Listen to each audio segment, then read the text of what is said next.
popcorn. We are two niggas spoiling movies. Yeah. Brandon Collins, that's me, and Justin Brown for your movie needs. Media popcorn. Woo! You haven't seen it, well, we're gonna spoil it. Spoil it in your face. That's your warning. So if you get pissed, it's all your fault.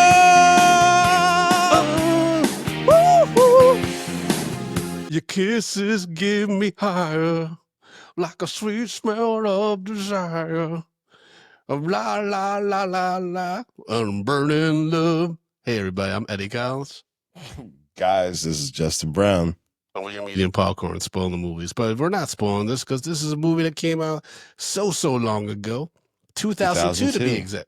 Oh yeah, I was a sophomore in high school, baby, when I saw this movie. I saw it by myself because my mom didn't want to go see Disney movies no more. I was like, that's fair. I'm in high school now. And I love this shit. Like Lilo, man, that opening scene when she punches that girl who says she's weird, I was like, this shit is awesome. That's before we even got we got the cold open with Stitch and the aliens and stuff like that. Yeah. But when we get to like actually Lilo, like the main human protagonist, her life in this, as an outsider in this world, and she punched that little white girl, I was like Lilo is about that life. I like her. Oh yeah. That's funny because I've actually never seen this movie. Really? First time I saw it, I watched it. And then you haven't seen the live action version, right? No. Okay. So what's funny is you kind of don't have to. Like the live action version of Stitch, like the Lilo and Stitch in the live action, like it works. Like Stitch is like awesome, and the actress they got to play Lilo, she's actually really great. But it's kind of a shot for shot remake, except for the third act, because the shark guy is not in the movie. The shark dude, the big shark dude who's tasked with they send down. Yeah, because that would have been visually just insane. But yeah, like for the most part, especially like I would say the first two acts are like basically shot for shot, except for like Stitch crashing a wedding on the island and stuff. But so what'd you think then? This is the first time you've seen this. I can't believe that. That's crazy. Yeah. Even Cobra Bubbles. Yeah, Ving Rhames is Cobra Bubbles. You've never seen that before? No, is Ving Rhames in the match? No, that's Courtney B. Vance in the live action. Okay, fair enough. I think Ving might be sick, man. I mean, between Mission Impossible and seeing him in that show Dope Thief on Apple TV, I think he actually might be sick. You know what? For this role, if Michael Duncan Clark was still alive, been perfect. Michael Clark Duncan. Whatever. I always fuck up his name. Yeah. I was just like, I think at least you didn't call him Green Mile. He finally tried, at least. Green Mile. Thank you. If he was alive, he'd have been perfect for that role. Yeah, but okay. So you hadn't seen I thought it was actually a really fun. Fun, right? Like, Stitch is out of his goddamn mind. I love he's so and when he's just going around like just even little things like when he had like the glasses on and that dog was fucking with him and he threw the postcards at the dog. He was like, just like he's just so grumpy sometimes.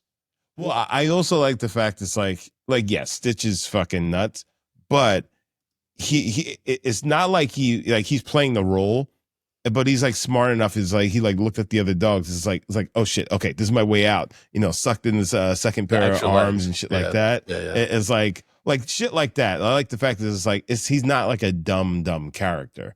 It's like he's just and yeah he was playing the game. I actually like that fact, especially considering like he's a creation in a lab, supposed to be this monster of destruction. But it's just like there was more to him than that. 100%. He learns to grow to appreciate things and appreciate family and stuff because he's designed just to destroy shit, right? And so that's why they like exile him and his creator, the Russian big bug creature guy. Yeah. But then he like steals a ship and goes to Earth, and ends up in Hawaii where it's like he's in a one body of land surrounded by water, so he can't get off the island and shit because he's not supposed to go in water, but then he starts surfing, and that's when the aliens that are observing him, they're like, oh shit, he's actually going against his programming. Because when he surfs with like Nani and Lilo and stuff, he said, oh shit. So in this movie, I didn't realize that Yuvia found it in her trivia. in the background, there's actually Nani has like surfing trophies, which hints at her past that she gave up for Lilo because she's like, the older sister. She takes custody of Lilo because their parents passed away. In the live action, that's explored more to controversy. Like there was a lot of controversy about Nani's storyline in the live action one. This one, it's like hinted at, and I never knew that. So shout out to Yuvia for finding that Easter egg. In this, I guess it's in the background. You can see some trophies and stuff like that. Obviously, Elvis Presley has a big presence in this movie because there's a huge fan base in Hawaii for some reason. It's because he made all those movies down there. Is that why? Yeah. Okay. I'm sure that helped the economy. So yeah, I'm sure they're very Well, I think when did Hawaii become a state or a U.S. Commonwealth? I just don't know. I don't. I couldn't tell you. I couldn't tell. But like this, can you look that up really quick? This was a huge Disney filmed hula sequences at a real hula school, like a hula school and stuff like that. Okay, cool. I'm sure that was a fun vacation for the animators. Like, we gotta take a trip to Hawaii. Oh no. All right, so UV in the chat, 1959. Okay. So like Elvis Presley was big at that time. So then like Elvis Presley being there and whatnot, and obviously this is post Pearl Harbor and everything. Like and I'm pretty sure we acquired a Hawaii due to military aspirations and just whatnot. But it would make sense that because Elvis Presley was still like one of the biggest things on the planet. Yeah. The Elvis Presley photos are real and not animated, which you can kind of tell like compared to like the animation stock. This film used watercolor painted backgrounds at first since Dumbo in 1941 for a nostalgic aesthetic. Yeah, which is cool. So, all right, let me just say this. The one thing I have with this film, why did they make all the Hawaiian people, why did they give all the Hawaiian folks or Samoan that nose? You know what I'm saying?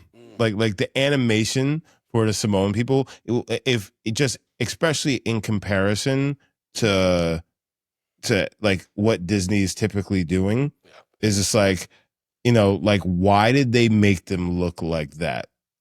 You know what I'm saying? Which also is just like, if Hawaiians, or Samoan women, gorgeous. And it's just like, what are we doing? I mean, I don't recall there being any controversy about the noses and stuff. No. And there wasn't any controversy about it, but like we were watching, but also like, you see her sister and I just, and I was like, that woman, she's a bad bitch. Oh yeah. Nani I had a crush on. Nani I had a crush on. Like she's a baddie in this movie, especially when like they get her out like the frumpy look, like the tomboy. She looks good in those jean shorts, but it's like, come on, like get her in the bikini. She's surfing and shit. Like, it was funny, the live action when it was coming out. I was texting with a friend, and we were both like, I wonder if they're gonna have that one blonde lifesaver chick from the beach. She's like the blonde version of Nani. Yeah. In the movie, because she's fucking hot. And they were like, there isn't one in live action unless it's like a quick Easter egg or something. But an Easter egg. I don't know if that's considered an Easter egg. But yeah, man. I mean, shout out to Tia Carrere because she's the voice of Nani, and also she is in the live action one. She's a different character. It's obviously she's too old to play Nani, but yeah, I mean, I love the voice acting. I loved the character of Lilo because she's so funny. Like when she talks about like she had to go feed the fish, but like all they had at the house was tuna. She's like, "Do you know what tuna is?" I can't feed fish to a fish. It's an abomination. There's such a sweetness to that character, and there's a sweetness and innocence to that character. But she's so lonely, man. I get sad when I see kids like that. They're like lonely now. A loneliness and yearning to her as well. It's like the character's very layered, and I think and it feels like even more layered considering for Disney, because like the actual child characters usually don't have this much to them. Yeah, and I love like when she gets in trouble and she like locks the house before the social worker comes, and Nani's like threatening her like while she's just listening to Elvis on the floor, just sad and shit. Like, and then the social worker is literally standing outside the door, and just like, Yeah, and when Lilo and Stitch together, just like madness, like just causing all kinds of controversy. Nani gets fired from a bunch of jobs because Yep. they can't keep their shit together. Um, but they have a lot of fun. They have a lot of fun together, and like it was like I think that when it talks about family and friendship and like finding someone who gets you, that means a lot, man. Like the past few years I've talked about this with the podcast, getting to know my half sister and stuff, and like in my recent trip to Michigan, we were having brunch with like our Tati and her fiance Danny, and like at one point like I had segued like hard into because we were talking about the cat, we were talking about our cat Luna, right?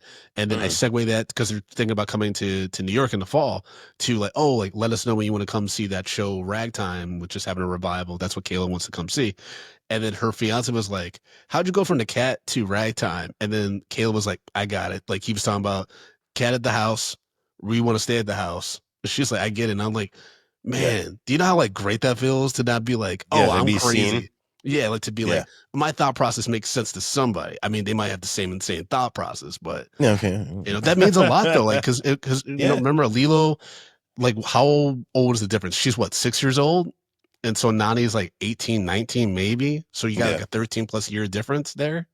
So even no Yeah. matter how close they are, like there's still gonna be some things that are lost. Generational, Yeah. and then just life differences that it's going to be hard for them to like really lock in together. She's beating the shit out of other girls. So what I mean? Sometimes these little white girls, especially in Hawaii, you gonna get it. You don't get it. Yeah. Don't you come in there, you mainlanders, start that bullshit. But and then Stitch steals one of their cars, the little car thing. It was like a bike, right? It was like a little bicycle. Yeah. Yeah. So, I'm sorry, you put in the chat like, I took it with Lilo being the Elvis probably from her parents. Okay, so Lilo being a Elvis fan probably because her parents were Elvis. Yeah, fans. I'm sure. Because obviously they're dealing with the loss of their parents and such like that. And like I remember like when I was a kid, when I or a teenager, something like that.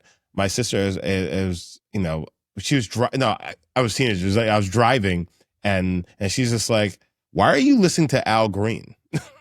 I'm just like, "Al Green's great." And she was just like, "Who the fuck are you? Why are you like an 18-year-old kid listening to fucking Al Green? This is like weird." Al Green? No, but like I'm just driving in a car listening to Al Green on my own.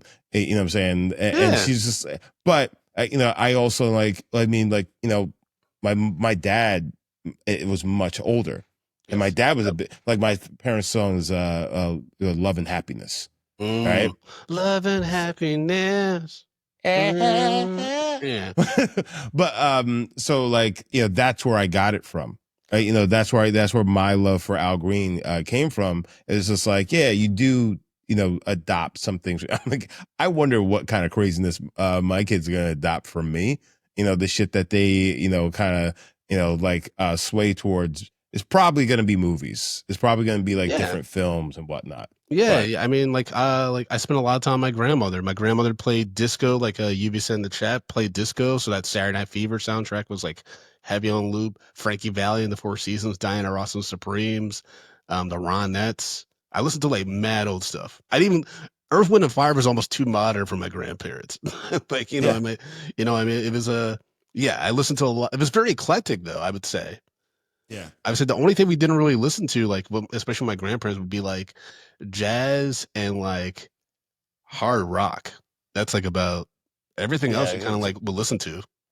Yeah, because like I remember I somewhere and like somebody asked me like great artists and things like that, and I brought up Sam Cooke, and people was like, "Who?"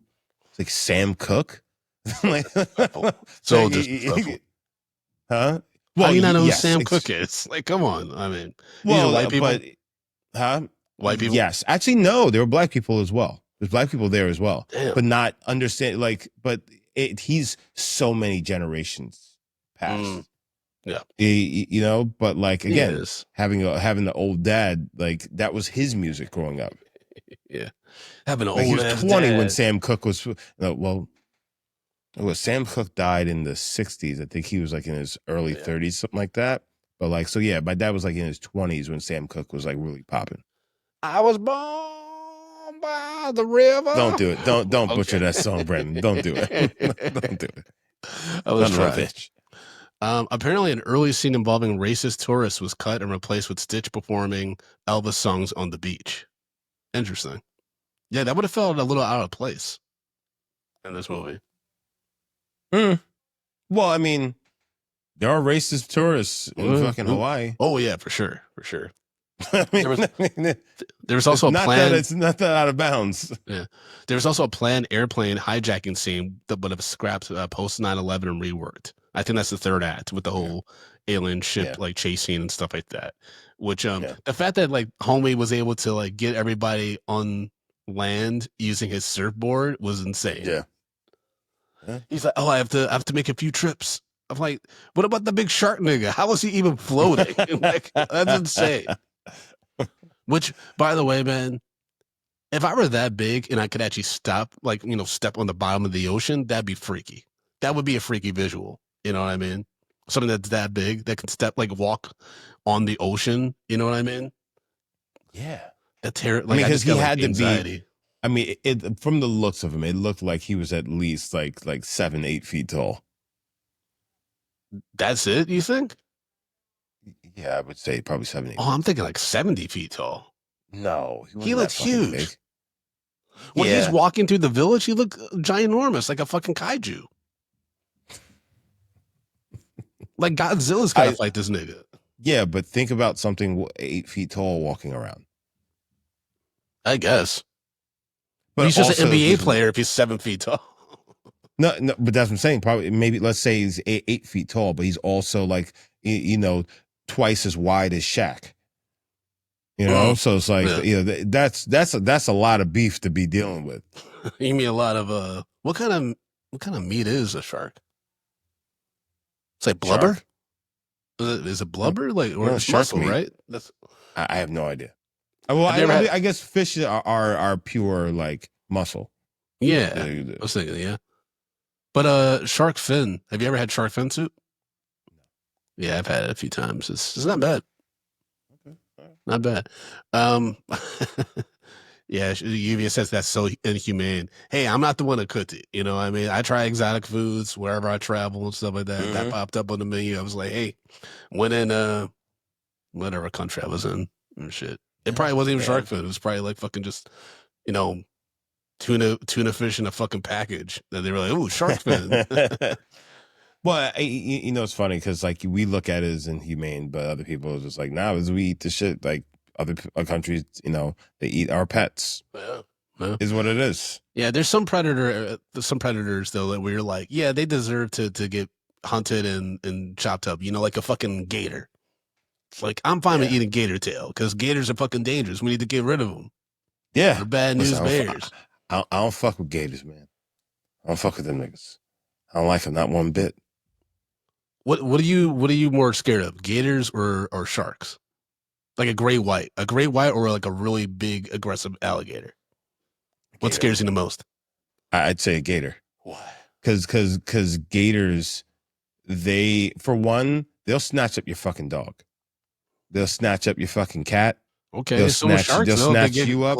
Yeah, but hold on. But like, where a shark is generally gonna be, like where a great white's gonna be, and you can avoid that. A gator will be in your pool.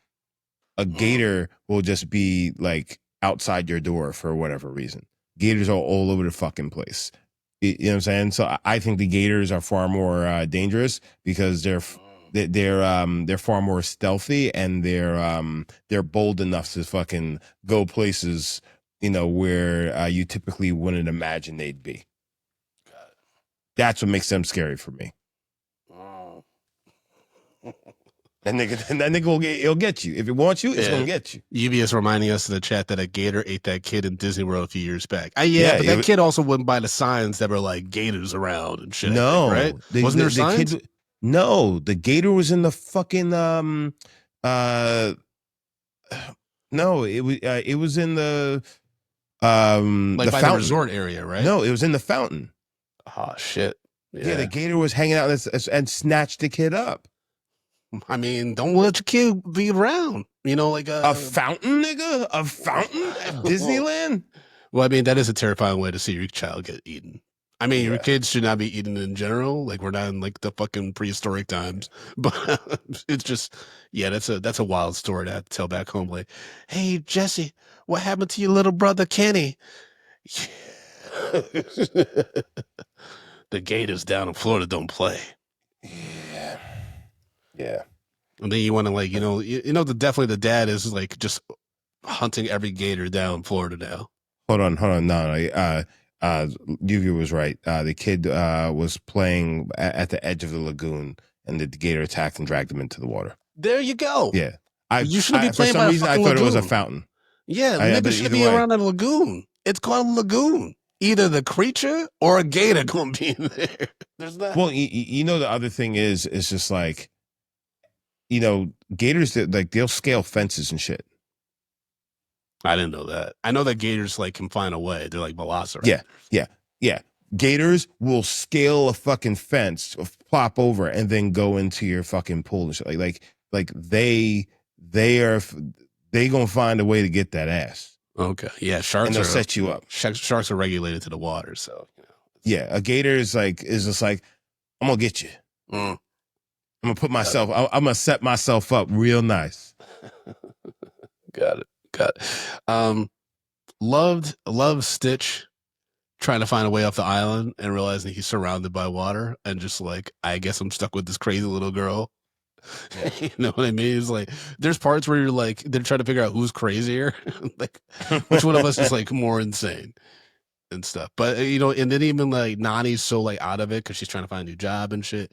Lilo shows that like Stitch could play a record through his mouth and shit. And she's just like, I don't know what to do with that. She's like, I don't know what's going on. She's like, hey, look. I was like, what? What didn't work for you in this movie? Like, since this is your first time seeing it, anything that you were like, oh, that storyline or like that beat didn't quite hit for me? One thing I will say is that Ving Rhames' character, he played it, he voiced that a little bit too slow. Okay. For me at times, I'm just like, come on, nigga, get the line out. But again, that's also based off the animation and things like that. So, I mean, but like, yeah, that felt a little bit too slow. I mean, overall, like, I really just enjoyed the film. I really did enjoy it. I think that maybe we should have gotten maybe a little bit more of the other aliens, trying to get like, the recon, or maybe like, kind of like, like hunting in the background, or like, see him a little bit more. Cause like that first time where they come after him, it just boom, it just happens. When he tries to leave the fucking, animal shelter, animal shelter. It's like, it just happens. It's like you kind of, I felt like, we should have had a little bit more lead up, and like their presence was a little bit more defined. It's like they're everywhere. Like they know where he is, and it's like they're just waiting for their buying out their time. Got it. Yeah, I hear that. I think we got just enough of them, like those characters, just because like in the live action, they're like, I think they're like more prominent because they're also played by like live action, like Zaf Galifianakis and the one dude who's like the villain in like the Roadhouse remake and stuff like that. And they do some pretty funny. Conor McGregor. Oh God, imagine. But they do some pretty funny like physical comedy and stuff like that. But Tati did miss the Russian accent of Dr. Jumba Jugibia, who's the crazy multi-eyed monster. Which again, it was like, how do y'all not notice these people, these aliens, Hawaii? Like, what's going on? Do y'all just see weird shit all the time? Like, I mean, there's a lot of weird rich people that just pop up in Hawaii. Yeah, those salamander people. Yeah. I love fucking pasty, slimy skin. Yeah. I love that Nani finally gets a job, right? And then she's like walking, and then she sees a fire truck, and she's like, "Please don't turn right. Please don't turn right." And then it turns. She's like, "No," because like they get in that big battle with Stitch and the doctor, and like they blow up the fucking house. That was crazy. Yeah. and stuff. Yeah, But that was fucking nuts. the community ends up repairing it. That was like, a fun little moment. Yes, the community, aka the agent, the aliens, and And the one guy, yes. yeah, her and her boyfriend. Yeah, Nani and her boyfriend. Yeah, lucky guy, by the way. Mm-hmm. But he's already, I mean, like, she'll be single soon enough because he's the fucking, David, because he's fun fucking flipping around the fire sticks and shit. He's a flamethrower. Yeah. Yeah. No, well, he probably eats it too. He probably does the fire dance. How do you know you can do that? No, you learn it. I know you learn how to spin the sticks and stuff, but how do you know you can like put the fire in your mouth and like do that magic? I mean, there's a way to do it. Do you know how to do it? Oh, you'd be saying you coat your mouth. What do you coat your mouth with? Probably like a fire retardant thing that puts it out or something like that. She said for the liquid. I mean, I hope so. But yeah, like it's not gonna be oil or nothing. Yeah, because well, of course not, Brandon. It's like you're gonna put fucking cooking oil, olive oil in my mouth. I become a fucking ghost rider. just He's a fucking fire breathing dragon.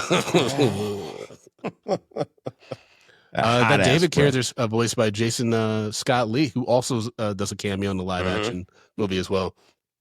I've seen that guy I thought Jason Scott Lee had died. Because for some reason I thought the person that played Bruce Lee in the Bruce Lee story also died. But that's Bruce Lee's son who died. Yes, his son died during the making of The Crow. Yes, okay. Yeah. That's such a crazy way to die. You're Bruce Lee's son and you die in like some freak accident on set. Yeah, but that's why there's they're like, oh, it was probably a murder and there's a whole conspiracy, but yeah, but I forgot he played Mowgli. Brandon Scott Lee played Mowgli in that 1994 Jungle Book adaptation, which is fucking nuts. Did you ever see that? No. We might have to put that on the list, UV. It's really crazy. It's like I remember it was very dark. It's 1994 Disney adaptation of Jungle Book, and Carrie Elves is like the bad guy. I forgot who plays Jane, but yeah, it was kind of out there, man. Huh? Yeah, I do not remember that. Sam Neill's in it. Yeah, it's an interesting movie. Hold on. So you put in the chat like he's not really Nani's boyfriend. David kept trying to ask Nani out, but she can't because she's responsible for Lilo and prioritizing her. So. Yes, for most of this movie, but at the end where they do that photo montage, they're definitely they together now. Yeah, she's all up in them. He's all up in them coconuts, if you know what I mean. And she's rubbing his washboard abs and stuff like that. Yeah, they're having a good time together. Oh yeah, they're making little baby rocks. Baby rocks, like the Dwayne The Rock Johnson. Oh, okay. Got it. Yeah. Well, I mean, one of them needs to have some Hawaiian heritage. Well, I'm just talking about his Hawaiian heritage. Yeah, but you gotta have Rocky in there to make the Rock. You know what I mean? Well, let's just say this. She is exalting his high priest, if you know what I mean. I got you. Which, by the way, did you ever watch Young Rock? No, I haven't. It was good. I got canceled, I think, after 2 seasons, but it was good, man. It was like a nice like insight into his life and like especially his relationship with his father and stuff like that. Like I thought it was really good and stuff like that. And he was like, there's like moments where like he made bad decisions. His dad made a lot of bad decisions. Like his mom trying to keep everything together. It was interesting.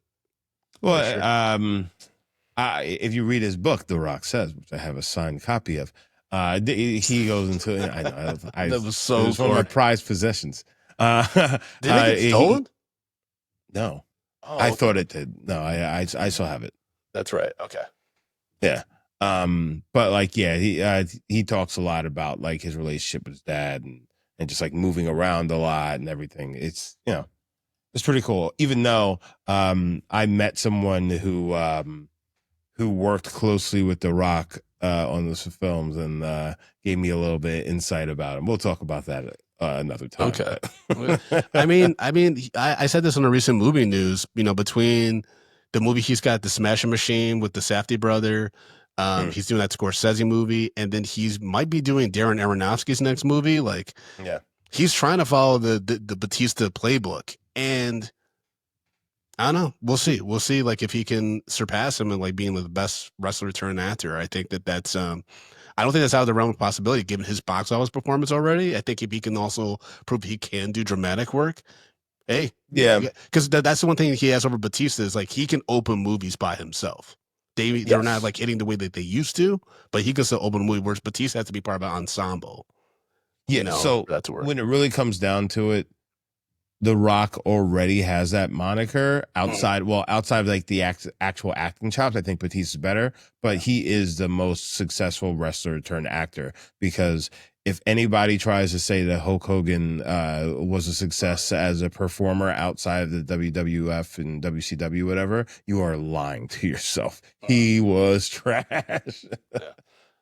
Now, going back to Lilo and Stitch, this did lose the Best Animated Feature award at the Oscars to a movie called Spirited Away, which I believe is by Miyazaki. Yeah, like who like does a lot of like critically acclaimed animated films. I think his last one actually beat fucking Across the Spider-Verse, which was insane.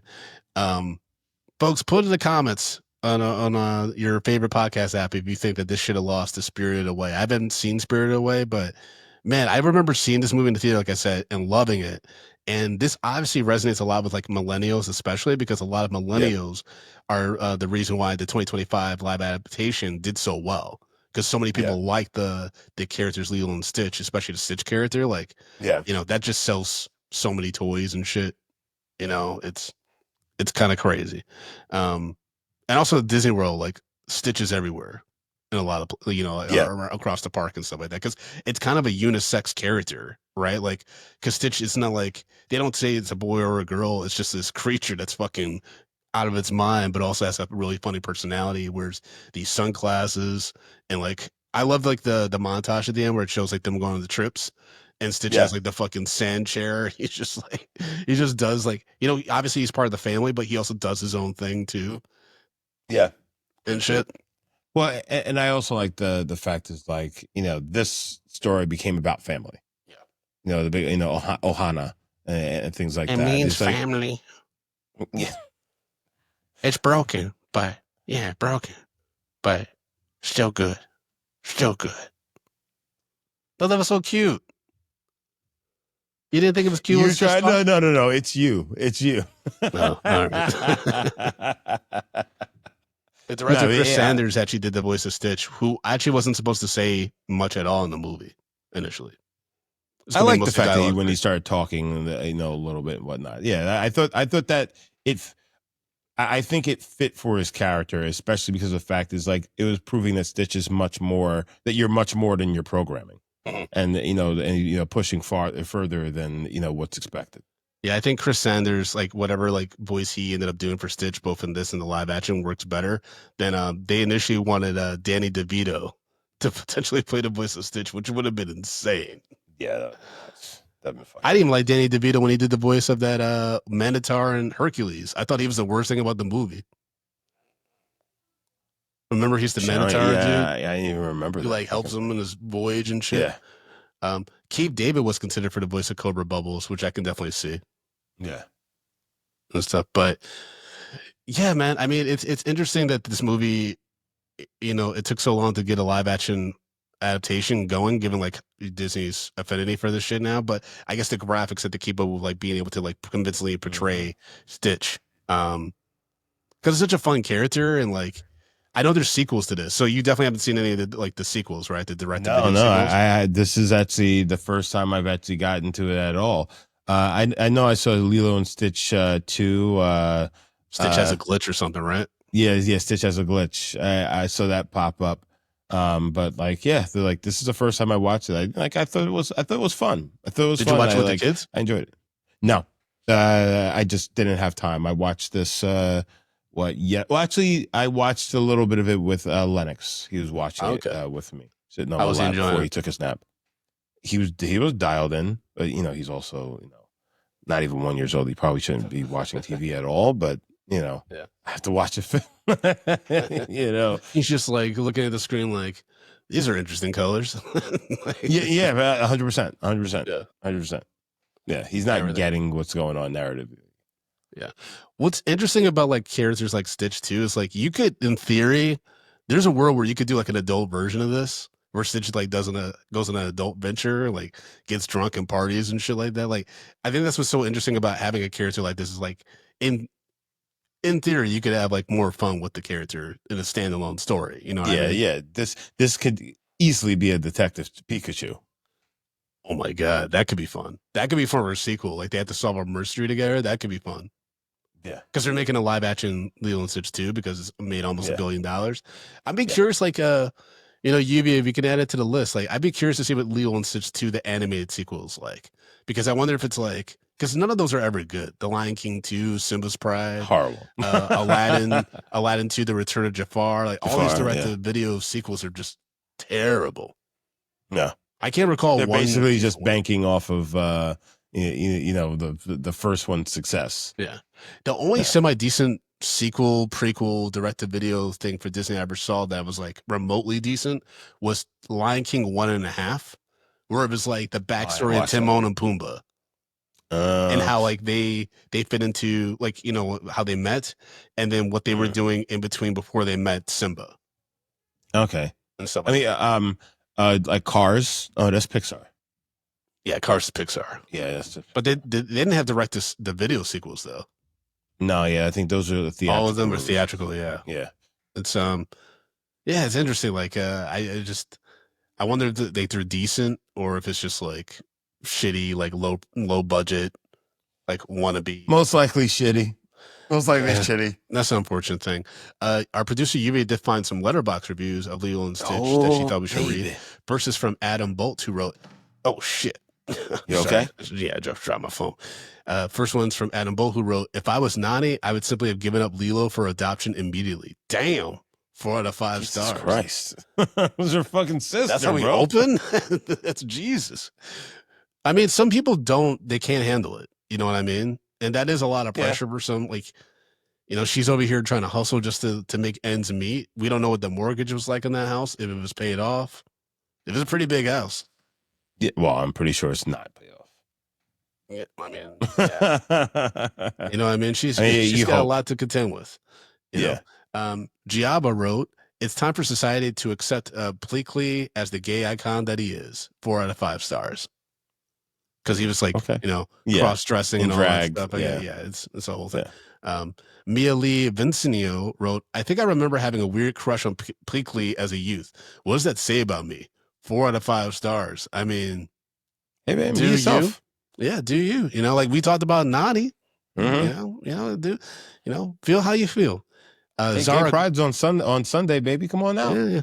As of this recording, because this might come out like late July, and people are like, true. Yeah. Pride been passed. Zara Gwynn wrote, "Stitch could play Elvis, but Austin Butler couldn't play Stitch." 4 out of 5. That is true. That is a very good astute observation, Zara. So, and then Shark Boy Shark Bait wrote, "Sometimes a family is just two sisters." Sometimes a family is just 2 sisters, a weird-looking koala, a surfer, a CIA agent, and 2 gay aliens. 5 out of 5 stars. I mean, that is their Thanksgiving dinner. It's insane. Yeah.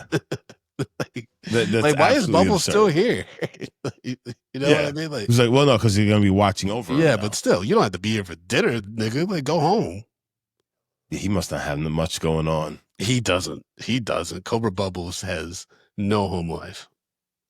And with a name like Cobra Bubbles, do you expect them to? Yeah. No one wants to be Mr. and Mrs. Bubbles. You know what I mean? And you're not a monkey. What? And you're not a monkey.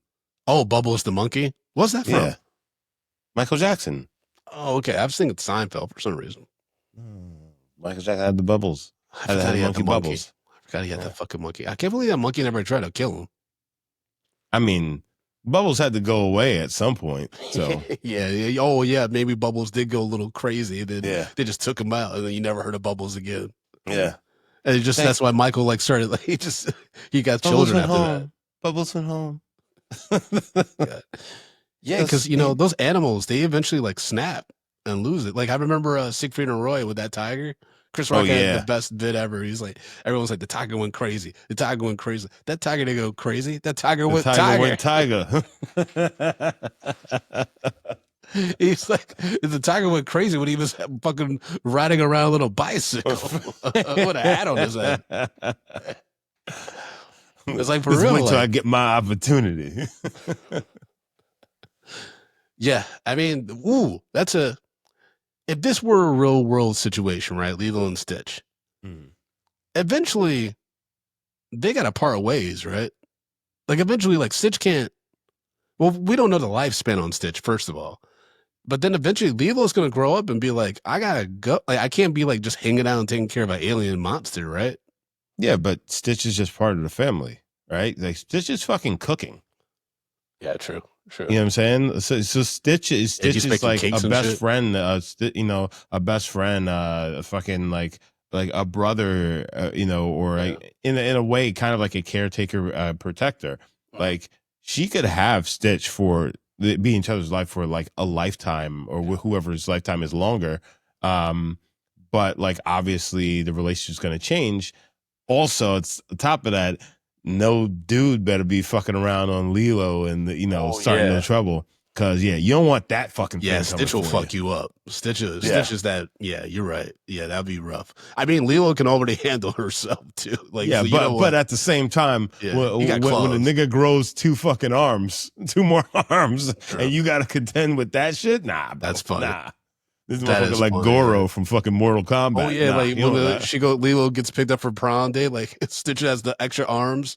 Yeah, just like cracking his hands.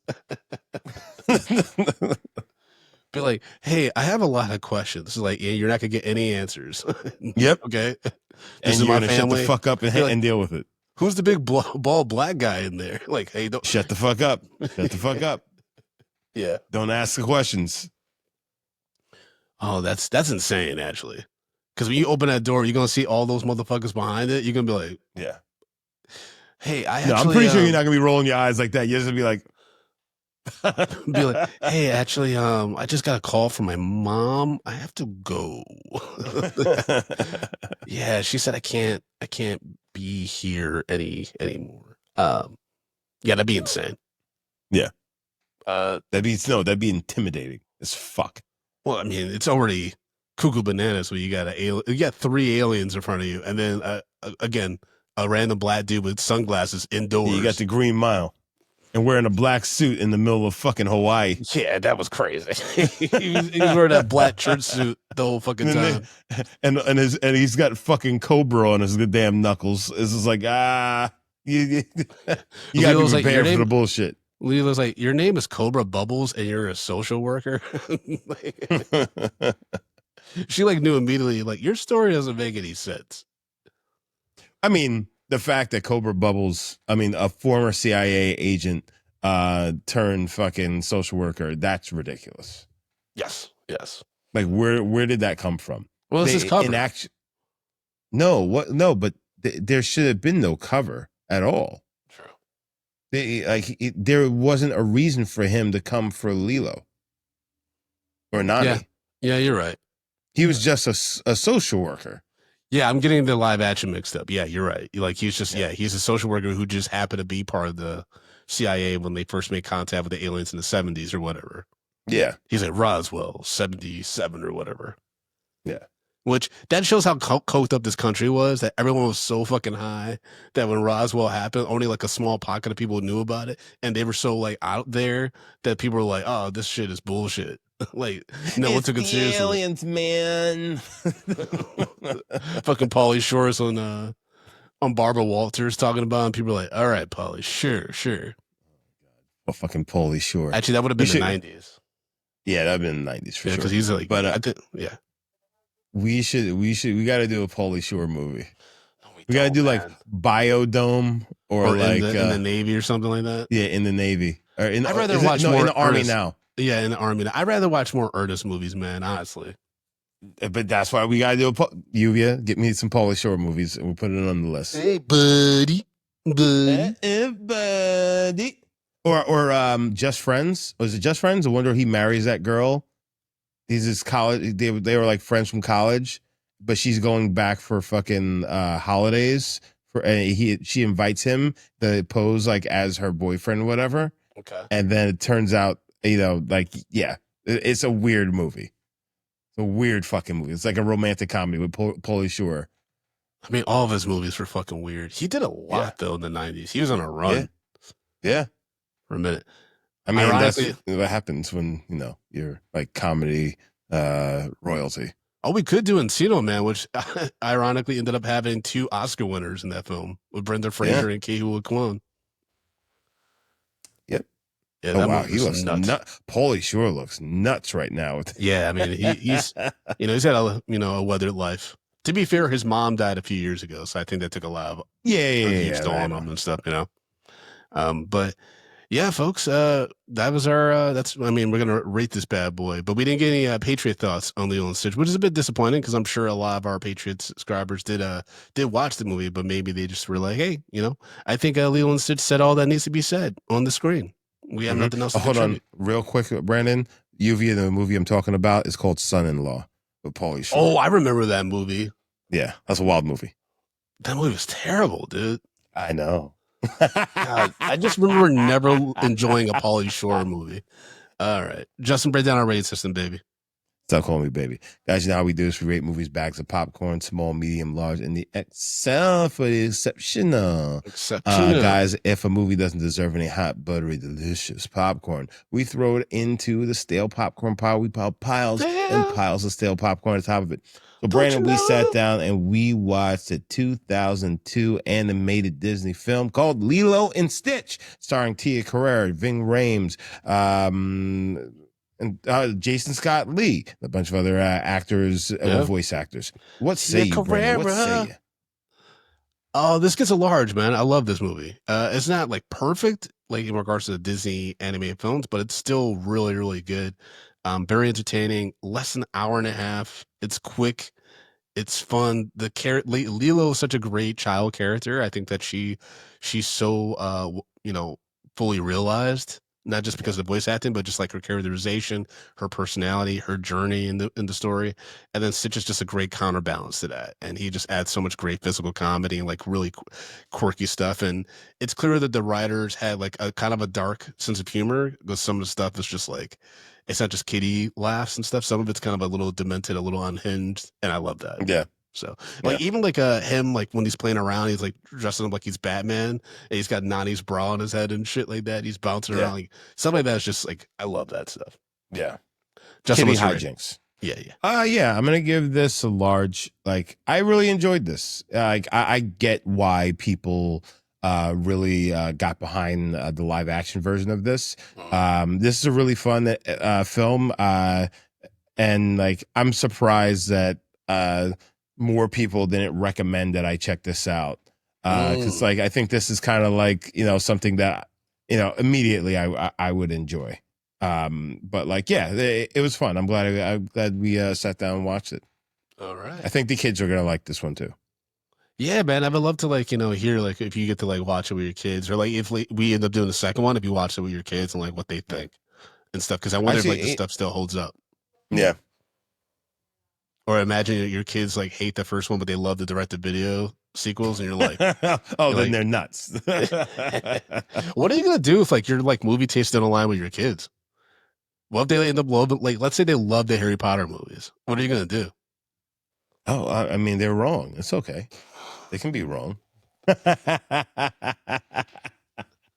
It's fine. They can be wrong. What is one movie series or like property like your kids might love that you're like dreading potentially having to not only watch, but watch multiple times? Because when kids love something, especially a movie or a TV show, they get locked the fuck in and they constantly rewatch it. So what is one property that you're like, please, like, I don't even want to risk maybe introducing them to it. It's already happened. It's Pokemon.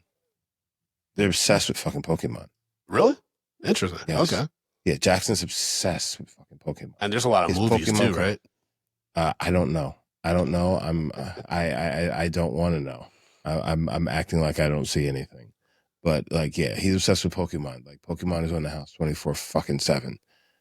And like, I mean, the song that we did for fucking Patreon, it's the Pokemon song because it's stuck in my fucking head. I hear that thing every fucking day. Is it like his Dragon Ball Z, basically? Yes. Okay. So he watches Dragon Ball too. But you can get it. You get like his connection to it. You're like, all right, this is like how I felt about Dragon Ball Z with it growing up and stuff. Okay. Yeah. But you just don't like connect with the Pokemon story. You don't like Ash. I was never like a card game kind of kid or anything like that. You know what I'm saying? Oh, he plays the cards and stuff too with the little fucking like the little toys that pop open and shit. No, he just has the cards. Stuff? He just has the trading cards and everything. He has a whole fucking binder full of these fucking things. He counts better that than a binder full of women. Cards. You know what? Remember that's what Mitt Romney said at that debate where like they were asking about like why he doesn't have any like female execs on like the Bain Capital board or some shit like that. And he was like, we had these binders full of women, and people were like, whoa, yeah, that's the optics are not terrible. Yeah. Okay, what about Lennox or Axel? Lennox he's too young. But like that's the thing. It's just like because Axel and Jackson are kind of close in the age, like they're both liking the same shit. You know what I'm saying? It's eventually they're not going to start branching off and start being their own people until like high school. I would say probably middle school. You're going to start getting some. Probably middle school. Yeah, that's when Jackson going to really start hating you. Yeah. Well, I mean, he already hates me now. So he's not going to hate you. He does. I'm the disciplinarian. Of course he hates me. I'm the fucking asshole. Someone has to be the guy. Just give him a hug here and there and be like, your kisses get me higher. Like a sweet. Guys. All right. Well, folks, as always, you can follow me at Frodo_Blackens on Instagram and Threads. You can follow the show at Medium P Podcast on all social media platforms. Be sure to go to youtube.com/Medium Popcorn Podcast. Press that subscribe button so you get alert about all future videos, celebrity interviews, and all the other good stuff right there. And then also, if you want to support the show, but like maybe money's a little tight, go take yourself over to ko-fi.com/Medium Popcorn Podcast. You can donate what is equivalent to a bag of popcorn to the podcast. It all helps support the show.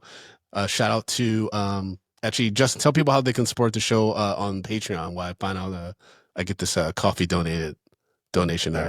Guys, if you're looking for more of this podcast, you need more, you want more, and the more is just the only thing that's on your mind. You need to go over to Patreon, patreon.com/Medium Popcorn. We have $2, $5, $10, and $15 packages. Our entire backlog lives on Patreon. We've got bonus episodes. We got mini shows. There is so much content on Patreon. You are missing out. So again, patreon.com/Medium Popcorn. That's right. And again, take yourself, if money is too tight for you to be able to subscribe on a monthly basis to Patreon, take yourself over to ko-fi.com/Medium Popcorn Podcast. And you can donate up to $5 to $15, whatever you want. Shout out to Erica, who was our first coffee donation.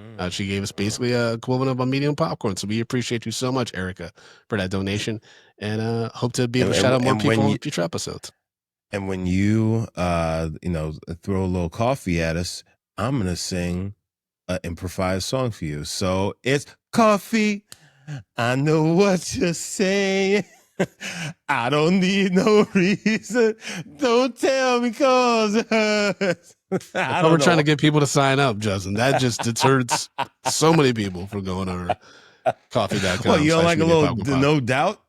There was no doubt that was terrible. Jesus Christ. All right, folks. Well, we appreciate y'all. We love y'all so much. Thank you for listening. And don't forget to leave a 5-star review. It's been a while since we got one of those on a podcast application. Leave a 5-star review. We'll read it on the show and all the good stuff. But until next time, I love you. Justin loves you. We all love you. Enjoy your family. Enjoy your family while you can.